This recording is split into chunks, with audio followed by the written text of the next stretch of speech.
Долгие часы. Свет экрана на лице. Ты без особых усилий нажимаешь одну-две кнопки на экране. Смотришь на него. В этом экране вся твоя жизнь. Со временем ты ощущаешь полную потерю чувства времени. Ты замечаешь, что провел перед экраном как-то слишком много времени, и начинают страдать твои дела, потом твои социальные связи, но при этом ты все равно как-то не можешь остановиться.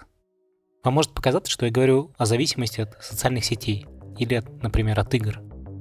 Нет, это все характеристики казино, и это не просто фигура речи. Все дело в том, что и казино, и цифровые продукты используют очень похожие методы, которые создают у нас зависимость. Над ними работают ученые и формулируют целые своды правил по наиболее эффективному обману нашего мозга. И сегодня мы с вами поговорим про то, какие механики взлома внимания и формирования зависимости используются в азартных играх в казино, чем они схожи с цифровыми продуктами и как им можно противостоять. Это подкаст «Бремя технологий», я Роман Нестер, и мы делаем этот подкаст вместе с аудиоплатформой Толк. Поехали! В основе зависимости лежит простой механизм. Этот механизм тесно связан с нейромедиатором, который называется дофамин. Дофамин — это такая подкрепляющая штука, которая вознаграждает наш мозг, если мы делаем что-то полезное. Вознаграждает удовольствие. Дофамин — это вещество удовольствия. В свое время еще, когда мы были обезьянами и должны были искать пищу, то активность, которая затем приводила к результату, вознаграждалась как раз таким дофаминовым всплеском. И именно поэтому я говорю, что ученые используют слабости нашего обезьяньего мозга, потому что как раз здесь эксплуатируются те принципы, которые в нас заложила эволюция еще давным-давно. Только сегодня нам уже не нужно ходить по джунглям и пытаться добыть пищу. Сегодня мы обеспечены всем, но старые механизмы остались, и можно их использовать как лазейки для того, чтобы добиться от нас какого-то поведения. В случае азартных игр, в случае казино, выделение дофамина достигается через чаще всего непредсказуемость результата перед каждым нажатием кнопки. Примерно то же происходит и в Фейсбуке или ВКонтакте, когда вы видите, например, красненькое уведомление, и вы не знаете, что там. Возможно, вам написал ваш лучший друг, возможно, девушка, которая вам нравится, поставила вам лайк. А возможно, это просто комментарий какого-то товарища. Это создает у организма ощущение непредсказуемости. И ему очень хочется нажать на этот красный индикатор. В этот момент уже происходит всплеск вот этого дофамина. В казино ты должен получить достаточно подкреплений, чтобы не разочароваться. Но в основном, конечно, ты должен проигрывать. На этом построен бизнес казино. И именно на это трудятся его алгоритмы. Так вот, когда вы постоянно хотите нажать на кнопку, вы не знаете, что вы получите, со временем стирается ощущение самого времени, и все летит очень быстро. Это очень похоже на состояние потока. Михай Чиксент-Михай, который разработал эту теорию, называл это оптимальным человеческим опытом. Это точка между скукой, когда вам слишком просто, и беспокойством, когда вам слишком сложно. И все, над чем трудятся продакт-менеджеры, дизайнеры, аналитики игровых компаний, казино и социальных сетей, все в поиске именно такой точки. И в этой точке вы достигаете максимальной продуктивности для них. Вам можно показать больше рекламы, вы больше часов проведете в игре, или вы еще больше денег потратите в автомат в казино. Чем это вредно? Ну, казалось бы, зависимости и зависимости. Казалось бы, состояние потока. Все дело в том, что зависимость ломает вашу прежнюю жизнь. Был проведен старый добрый эксперимент. Не знаю, кстати, насколько добрый, но старый. Перед крысой поставили 2 бутылки с водой. Одна из них была с чистой водой, а вторая бутылка с примесью наркотика. В конкретном случае это был кокаин. Кстати, наркотики вредны, друзья.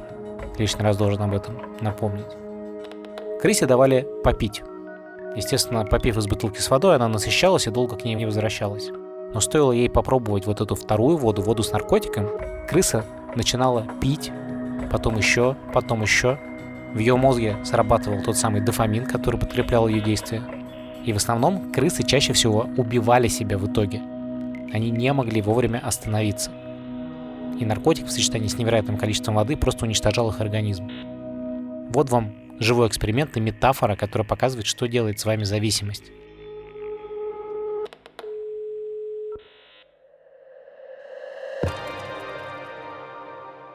Наши выпуски поддерживают ребята из CareerSpace. Они помогают разобраться в том, где и как вы сможете зарабатывать больше, и что нужно сделать для того, чтобы попасть в компанию мечты и заниматься тем, что вам подходит и нравится. Кстати, советую, сходите в их канал с вакансиями. В нем под 40 тысяч человек уже. Увидите, куда сможете попасть с помощью их консультаций.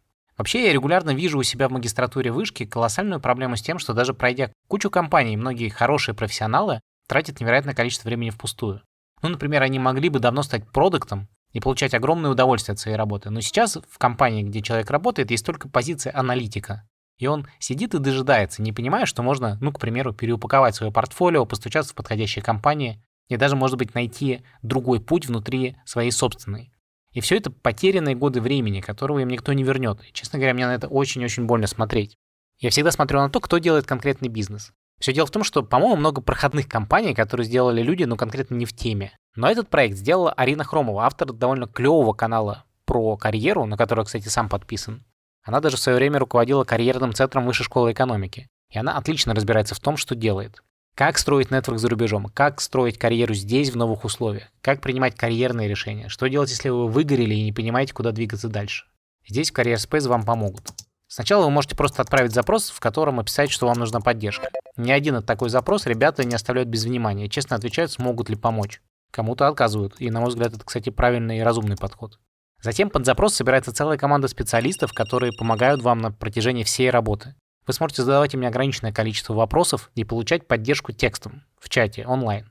Этот чат, кстати, остается с вами навсегда, и вы можете вернуться к нему в любое время. Лично я, например, чаты в Телеграме использую строго как склад очень полезной информации, которую я всегда могу найти.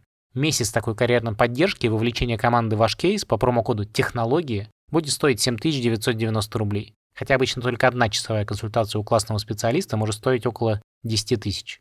Чтобы оставить заявку, заходите по ссылке в описании, вводите промокод технологий и знакомьтесь с новыми возможностями. Зависимости особо вредны, им сложнее всего противостоять детям. Так, например, профессора Мария Кангас и Брэд Маршалл опубликовали серию тематических исследований. Они изучали детей в возрасте от 11 до 13 лет, которые были зависимы от таких игр, как Minecraft, Roblox, Fortnite, Call of Duty или Counter-Strike. Кроме того, эти дети могли быть зависимы от социальных сетей, Ютуба или стриминга. Основной их вывод заключался в том, что у детей с огромной силой страдали самооценка, вовлеченность, хорошее самочувствие и возможность фокусироваться на конкретных делах. Еще и потому, что в игре они могли найти гораздо более легкое удовлетворение для этих потребностей, а в реальной жизни они его уже не находили. И это приводило к крушению самовосприятия. И сейчас еще продолжаются исследования того, к чему это в итоге приведет их, когда они станут взрослыми.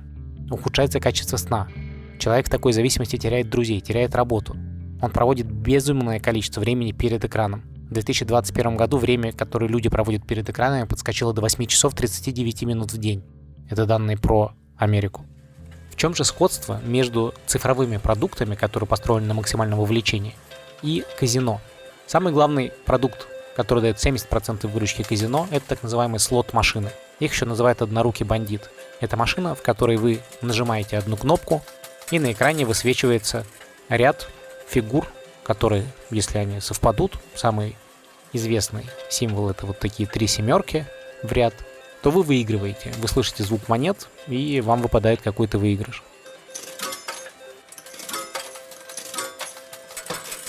Наташа Доу-Шу, культурный антрополог и доцент кафедры СМИ, культуры и коммуникации Нью-Йоркского университета и автор книги, очень крутой книги про анатомию игровых зависимостей, говорит о том, какие технологии здесь используются для взлома человеческого внимания, чтобы вот эти однорукие бандиты, или их еще называют слот-машины, приносили максимум эффекта. Во-первых, посмотрите на ковры в казино. Ковры делают очень большую часть работы. Задача тех, кто делал дизайн ковров на полу в казино, сделать так, чтобы вы не задумывались. И поэтому все углы скруглены. Здесь нет прямых углов, мест, где человек должен принять решение. Если вы окажетесь перед прямым углом, вы должны решить, пойти направо, пойти налево. Но здесь задача увести вас как можно дальше от осознанности, от осознанных решений. Привести вас бесшовно к месту, где вы потратите больше всего времени, не дать вам отвлечься на обдумывание. Сегодня в цифровых продуктах это называется, и вы, возможно, знаете этот термин, Customer Journey. И считается, что мы все должны делать его наиболее гладким, мягким, бесшовным, так, чтобы устоять было невозможно. Так вот, друзья, в казино эти проблемы решали еще в 70-е годы и решили практически идеально. Но довольны ли мы тем, что мы в итоге получили? Кроме того, используются другие интересные техники. Например, используется более низкий, чем обычно потолок. Убери пространство, так говорят друг другу дизайнеры помещений казино. Цель здесь создать ощущение такой мягкой материнской утробы, ощущение комфорта.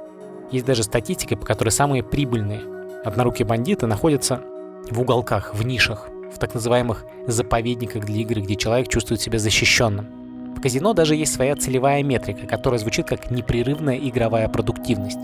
Это очень цинично, потому что человек практически как будто работает на какой-то фабрике, и задача сделать его максимально производительным, чтобы он тратил как можно больше времени, как можно больше денег. Даже эргономические кресла, которые используются, чтобы человек мог провести максимальное количество часов, не покидая место перед игровым автоматом, взяты из фабрик 19 века. Это было изобретение для максимальной продуктивности, чтобы человек как можно дольше мог просидеть перед станком. Используются поверхности, которые не позволяют звуку отскакивать от них. То есть человек окружен мягкими, глухими, приятными звуками. Когда все работает идеально, человек вовлекается настолько, что ему просто некогда сходить в туалет. Наверное, вы и себя ловили на том, что когда вы очень увлечены чем-то в телефоне, то вы можете идти справлять нужду, не выпуская телефон из рук. Так вот, знаете, в казино автоматы на задних рядах, в темных проходах, в дальних углах всегда обычно оказываются местом, куда справляют нужду игроки, чтобы не отходить далеко от своего автомата. Это такой один из неприятных и плохо пахнущих секретов таких мест, как Лас-Вегас. Роль технологии здесь довольно велика. Ранние машины представляли собой действительно однорукого бандита. Ты должен подойти к ней, вставить монету, дернуть рычаг. Для нового розыгрыша ты снова должен дернуть этот рычаг, вставить монету. Это требует времени. Но сегодняшние автоматы совсем другие. Появились экраны, появились микрочипы, и правила совсем изменились. Теперь можно фактически подстроиться под каждого человека алгоритмически, вести его в состоянии потока. Раньше игровой автомат давал резкий всплеск удовольствия и такой же резкий всплеск разочарования за счет того, что ты то выигрывал, то проигрывал. Но теперь такое алгоритмическое управление игровым потоком позволяет найти такое состояние, в котором ты как бы пойман. Помните то, о чем я говорил? Достаточное количество побед на достаточное количество поражений для того, чтобы ты все время ощущал себя в этом состоянии. Как будто у тебя есть шанс. Ты бы ощущал непредсказуемость. Каждый автомат рассчитывает это, и это та самая роль чипов, которых не было раньше. Знаете, меня даже поражает, что здесь даже специально подобран звук монеток. Это нота Си. Она дает состояние успокоенности, как анестезия. И точно по этой же причине ушло и дергание рычага. Задача — сделать максимальную анестезию вашего восприятия, чтобы вы не задумывались о том, что с вами происходит. Знаете, какая продуктивность таких машин? С одной человеческой руки можно выдать до 300 розыгрышей за час. Всего за 1 час. А многие играют с 2 рук на 2 автоматах сразу. И если вы подумаете, то iPhone в сочетании с самыми совершенными цифровыми приложениями работает точно так же. Так, например, инженер Хохмут, который был одним из создателей системы Instagram, говорит про систему, которую он создал. Здесь есть мощнейшая вещь, которую называют сетевой эффект. Вы погружаетесь в систему, и вы получаете все новые и новые непредсказуемые предложения, на которые хочется нажать. Всегда есть новый хэштег, на который хочется кликнуть. И в какой-то момент все это начинает жить собственной жизнью, и люди становятся зависимы от такого потребления. Подумайте, какие еще вещи не дают вам прекратить пользоваться приложением. В Фейсбуке, например, есть бесконечный ньюсфид. Инженеры придумали его для того, чтобы вы не могли остановиться, для того, чтобы вы в уюте приложения, в комфортном состоянии, не будучи осознанным, листали все дальше, дальше и дальше. Кстати, лично я использую ограничитель ньюсфида, который на 10-м скролле напоминает мне, что я сделал уже 10 скроллов. Это вообще-то немало. Но без этого я бы сделал их и 100, и 200, и 300. Точно так же и Netflix, который изобрел так называемый binge-watching, то есть просмотр без остановки. Вам комфортно, вы смотрите, и задача Netflix — забрать у вас как можно больше часов вашего времени. Ну а больше всего похож на такую слот-машину на однорукий бандит — это Tinder, в котором вы постоянно играете с непредсказуемым результатом. И вот это предвкушение удовольствия заставляет нас играть, листать или смотреть, но мы никогда не получаем в итоге полного удовлетворения, но при этом мы не можем остановиться. Именно поэтому в игры, к примеру, вставляют такие вещи, как случайные награды, подсказки и триггеры, которые появляются в непредсказуемых местах. Это еще сильнее увеличивает всплеск дофамина. Но самое жесткое, что здесь может произойти, это использование искусственного интеллекта, который выводит противостояние с машиной нашей осознанности на совершенно новый уровень. Для каждого человека можно создать некий профиль убеждения, который выявляет уязвимые места конкретно вас и создает индивидуальную программу контента, которая предназначена только для вас. Так формируются алгоритмические ленты, социальных сетей. Такие принципы начинают использоваться и в самих игровых автоматах, и игры становятся также персонализированными. Каждый человек зависим по-своему, но если выявить слабости для формирования зависимости у каждого в отдельности, то сделать эту зависимость можно гораздо надежнее. Кстати, эта история применяется не только в казино и цифровых продуктах. Точно так же и компании-производители еды, например, бьются за так называемую долю вашего желудка. Так, например, создатели соусов Prego как-то искали оптимальную долю сахара в своем соусе. И знаете, что интересно? Они обнаружили, что именно при среднем уровне сладости, не слишком сладком, но и не слишком обессахаренном, потребитель достигает своей максимальной зависимости. И здесь возникала самая настоящая химическая и психологическая привязанность к определенному соусу. Задача цифровых продуктов — стать таким оптимальным соусом, не слишком острым, но и не слишком скучным. Знаете, что еще поразительно? Вы вряд ли слышали о тех, кто сделал самые эффективные игровые автоматы. Но это как-то стрёмно, и вообще сказать, что, знаете, я делаю автоматы, которые делают людей нищими, не очень прикольно. Это не особо классный повод для романтизации и восхищения. Но в диджитал-индустрии такие люди — это звезды. Это аналитики, продакт-менеджеры, SEO-компаний. Очень модный термин growth hacking, то есть человек, который находит точку, где можно взорвать рост приложения, получить еще больше часов человеческого внимания. Есть такое объединение Growth Hackers. Так вот, его глава Эллис как-то сказал: этично это или нет, но не заниматься бесконечным повышением вовлечения и внимания означает, что ты просто вылетишь из бизнеса. То есть кто-то другой за тебя взломает этого пользователя. То, с чем мы имеем дело, это использование наших слабостей в нашем человеческом мозге для формирования зависимости, формирования привязанности к продуктам, которые не несут нам прямой пользы. Это было и раньше, но сегодня мы говорим о том, что технологии сделали такие усилия по формированию зависимости практически непобедимыми. И наша цель — это найти путь, в котором мы сможем всему этому противостоять, вернуть себе свое внимание. Ведь на смертном одре, в конце концов, мы будем вспоминать то, чему мы осознанно уделили внимание. И не хотелось бы, чтобы это была лента с котиками. Какие простые лайфхаки могут помочь от формирования такой зависимости, сродни той, которая формируется в казино? Мы говорили про звук. В казино все звуки выровнены и создают анестезию. Так вот, пусть эти звуки перестанут быть одинаковыми.